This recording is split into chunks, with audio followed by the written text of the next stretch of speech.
A paz do Senhor, meus amados irmãos, novamente estamos aqui, voltamos hoje com saudade para estarmos mais uma vez, agora 11h59, já pertinho do meio-dia, com a nossa live Almoçando com Jesus. Eu sei que muitos dos irmãos já estão com a sua mesa aí pronta, preparada para almoçar com a sua família, nestes dias a qual estamos tendo o privilégio de estarmos juntamente com os nossos filhos, marido com as suas esposas, nestes dias a qual estamos em casa, vivenciando com os nossos familiares, com a nossa família, que é bênção de Deus para a nossa vida. E sabemos que almoçamos para alimentar o corpo, mas também precisamos alimentar a nossa alma. E nesta manhã de quarta-feira estaremos aqui juntamente com você, trazendo e nos alimentando da palavra de Deus e trazendo, é claro, uma meditação da palavra do Senhor. Senhor Deus, eterno Pai, querido e santo e poderoso que está no céu, nesta hora, Pai, te louvamos e te agradecemos por mais essa oportunidade, a qual tu tem nos concedido, ó Senhor Deus, de podermos estar juntamente com os nossos amados irmãos reunidos, mas nesta live, almoçando com Jesus. Senhor, abençoa cada um, ó Pai querido, dos teus servos, as suas famílias, a casa, Senhor, dos teus servos, que a tua mão esteja estendida, abençoando, guardando, protegendo e dando vitória em nome de Jesus. Amém. Quero agradecer já a presença aí de vários irmãos que estão conosco, que estão entrando, que Deus abençoe, irmãos aqui de Flórida, irmãos ali da cidade de Adamantina, de Parapuã, também de outras cidades e de outros estados. Que Deus nos abençoe em Cristo Jesus. Eu quero convidar você a pegar a sua Bíblia e vamos abri-la no Evangelho segundo São Mateus, no capítulo de número 19. Vamos estar fazendo a leitura de um texto bíblico muito conhecido. Evangelho segundo São Mateus, capítulo 19, a partir do versículo de número 16. Diz assim a palavra do Senhor. Chegou um moço e perguntou-lhe: Mestre, que coisa boa farei para ter a vida eterna? Respondeu-lhe Jesus: Por que me pergunta sobre o que é bom? Um há que é bom, mas se queres entrar na vida, guarda os mandamentos. Ele inquiriu: Quais? Respondeu Jesus: Não matarás, não adulterarás, não furtarás, não dirás falso testemunho. Honra a teu pai e a tua mãe, e amarás ao teu próximo como a ti mesmo.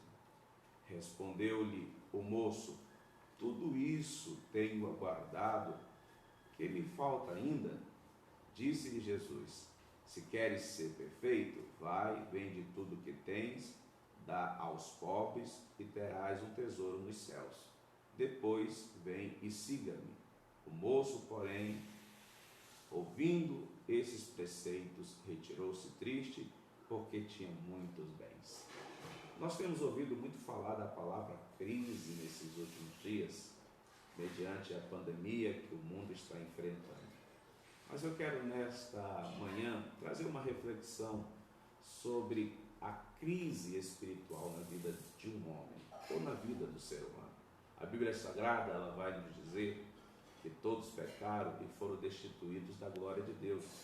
Então todos os homens, eles estão debaixo de uma maldição chamada pecado, a qual essa maldição do pecado só pode ser quebrada através do poder do sangue expiatório de Cristo Jesus. Ou seja, o homem reconhecendo seu estado pecaminoso e aceitando a Cristo Jesus como único e suficiente Salvador.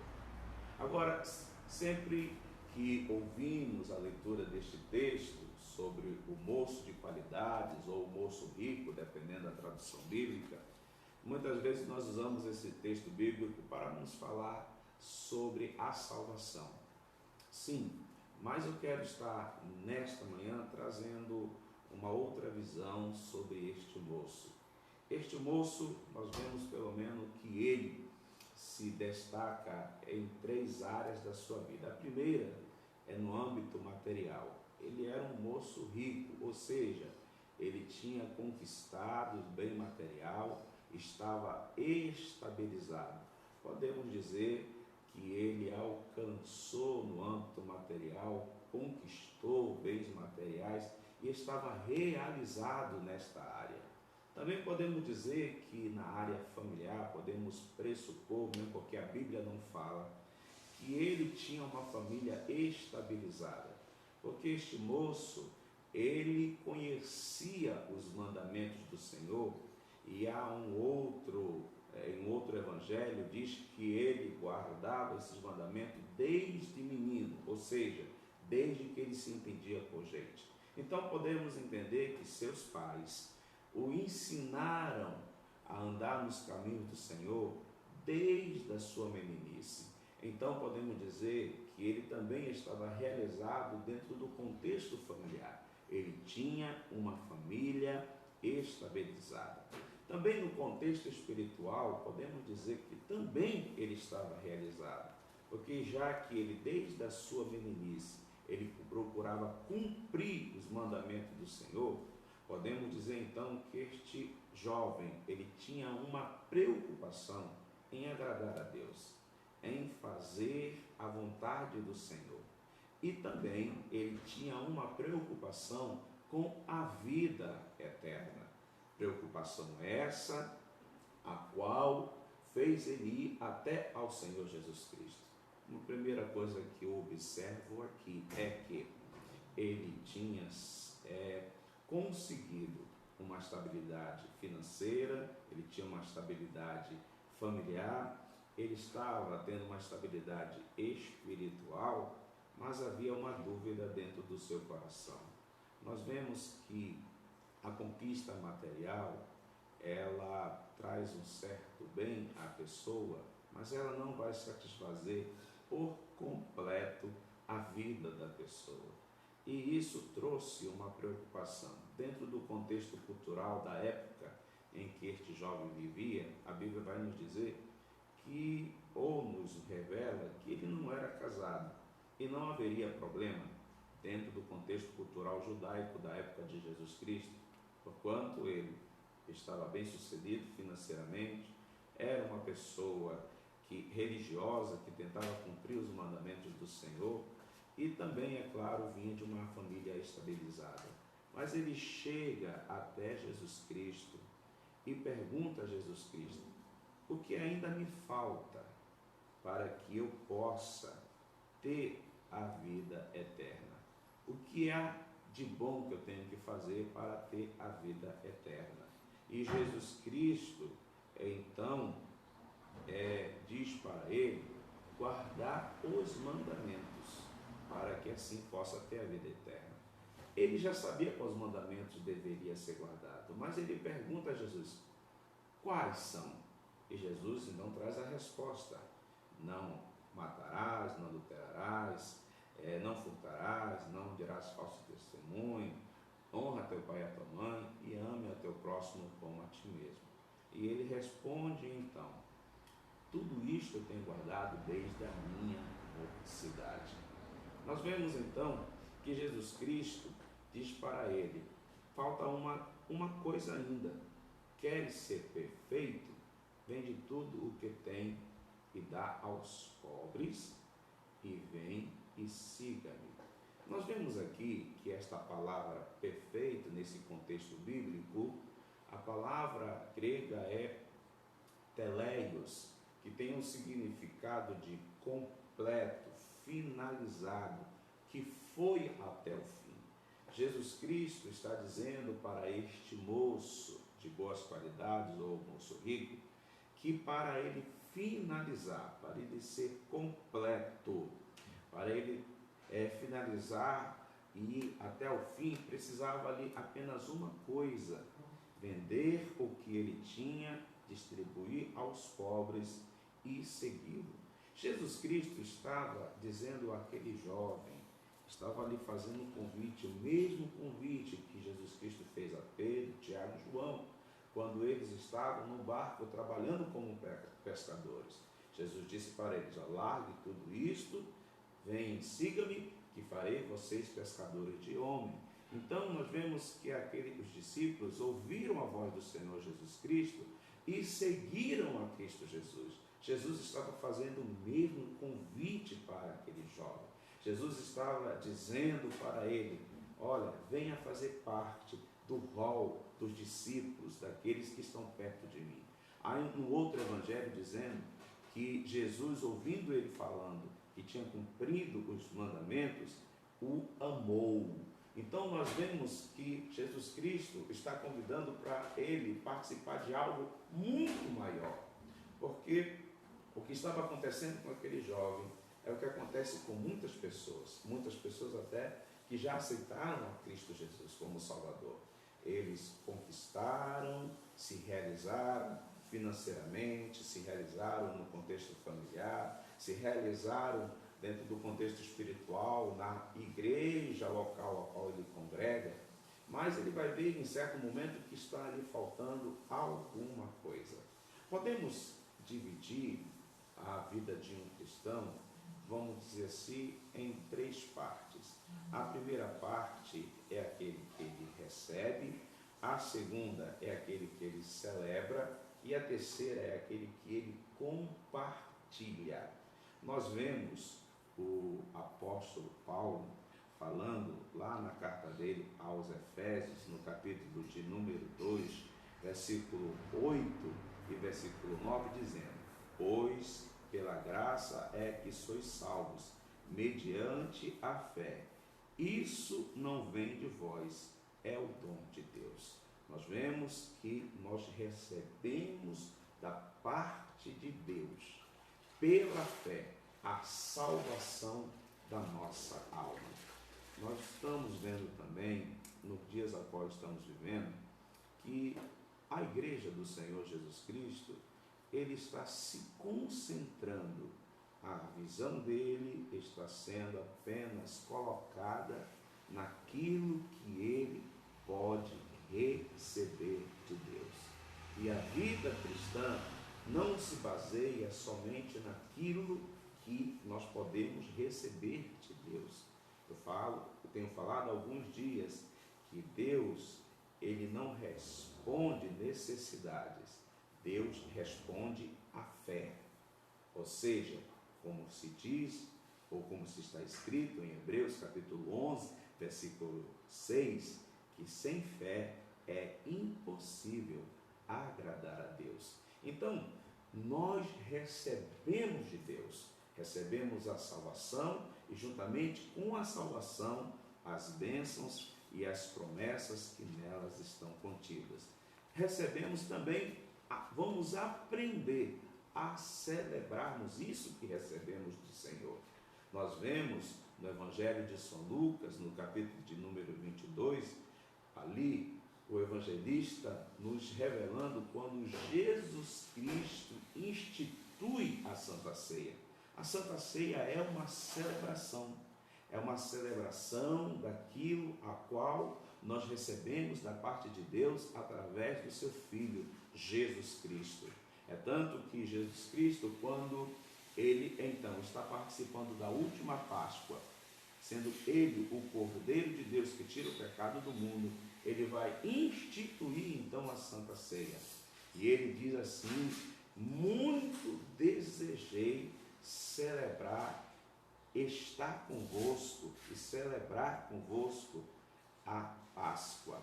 Mas ao mesmo tempo ele vai estar agora substituindo a Páscoa pela Santa Ceia. E ele diz assim,